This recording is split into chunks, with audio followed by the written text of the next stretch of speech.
Bien sûr qu'on peut rire de tout. Oui. Non, ça dépend des blagues qu'on fait. Mais pour moi, on peut rire de tout. Mais pour moi, non.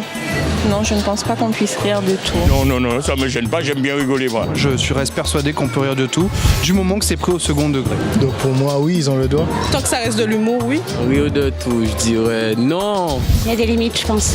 Il faut bien rire, parce que ça détend les muscles du visage.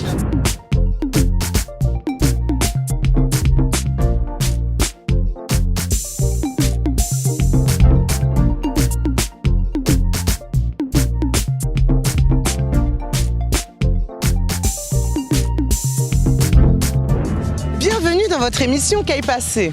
Aujourd'hui, l'humour fait polémique, plus particulièrement le contenu des sketchs des humoristes. Car avec le développement d'Internet et des réseaux sociaux, aujourd'hui les spectateurs peuvent commenter, critiquer, voire faire annuler un spectacle. Très prochainement, l'humoriste qui fait d'ailleurs beaucoup polémique, Dieudonné, vient sur l'île jouer son spectacle. L'occasion pour nous de vous demander si on peut rire de tout. Qu'est passé en pays Guadeloupe, nous qu'à coûter les autres. La véritable réussite, c'est d'aller d'échec en échec sans perdre son enthousiasme. On peut rire de tout, oui et non. Il faut pas que ça vexe, bien sûr. Moi, franchement, je pense que oui, on peut rire de tout. Le oui, c'est ce qui fait rire un peu tout le monde. Le non, j'ai envie de dire, c'est ce qui pourrait vexer quelqu'un. Alors pourquoi on peut rire de tout? Même si on parle de race, de religion.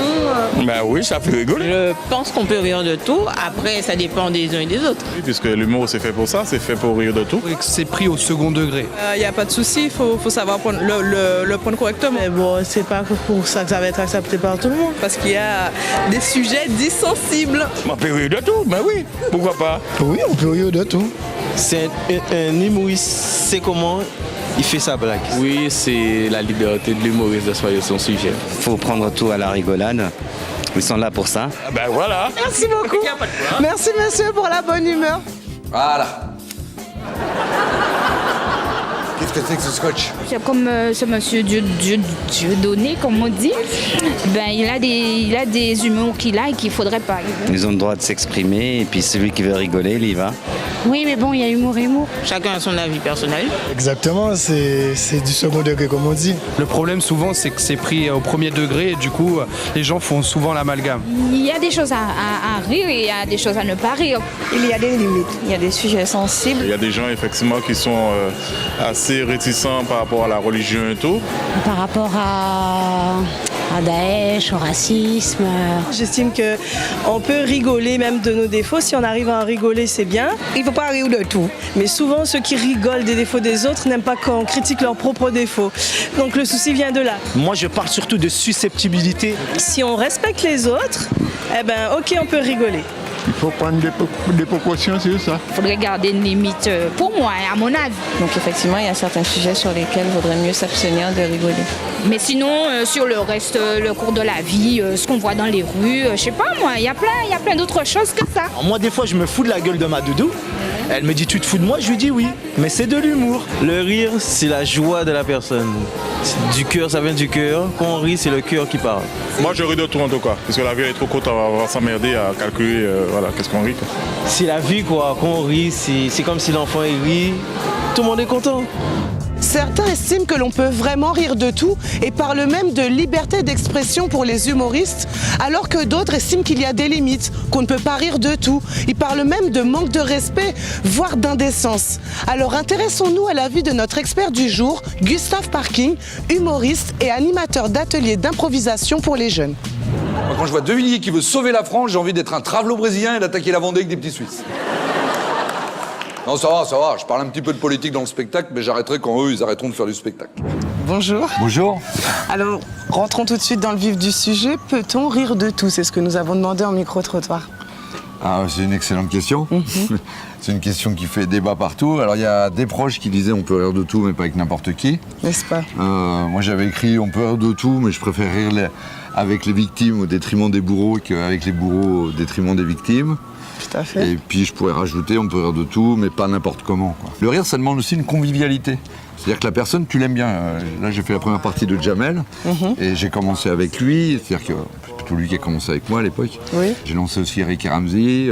Et ils ont gardé ce côté bon enfant, sympathique. Et c'était chaleureux. Et ça, c'était important et convivial. Et à partir du moment, effectivement, s'ils ont plus cette attitude-là, même en dehors, la même chose qui t'a fait il y a 5 ans, la personne, ça te fait moins rire. Finalement, comment l'humoriste, lui, il peut déterminer ce qui peut ou pas faire rire dans le choix de son écriture de sketch? L'humoriste, au départ, il doit être libre. Donc, il ne faut pas se censurer. Hein. Je vois dans les impros, ils disent des gros mots, les jeunes dans les ateliers, tout ça. Puis après, je leur dis, vous allez faire une scène d'engueulade, mais à la place de quelques gros mots que je ne dirai pas là, par respect pour les familles qui me regardent, ils vont dire nique ta lope. Voilà. Nique ta lope, c'est pas une insulte. Ou fils de ta mère. Tu vois, t'as l'accent de l'insulte. Voilà. Fils de ta mère, mais t'es fils de ta mère, c'est pas une insulte. Voilà. Donc tu peux transformer justement le jeu et décaler, c'est ça qui est intéressant. Souvent, soit la violence, soit la grossièreté vulgaire est un manque d'imagination.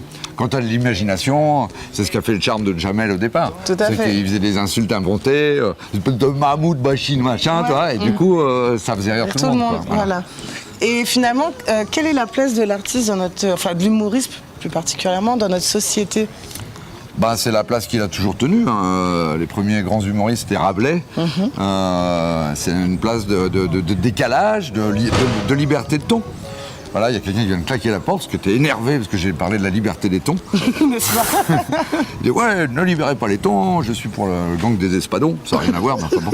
Bonsoir monsieur Sakai, comment vous faites? Sakai. Ouais. Pas molli. Après, si j'attaque le Front National et je fais une grosse vanne sur Marine Le Pen, par exemple, je vais pas la retirer parce qu'il y a un mec du Front National qui vient me voir, parce que c'est un problème d'opinion. Oui. Et je peux avoir des opinions personnelles contre Marine Le Pen que je défends. Et ça, c'est rien à voir.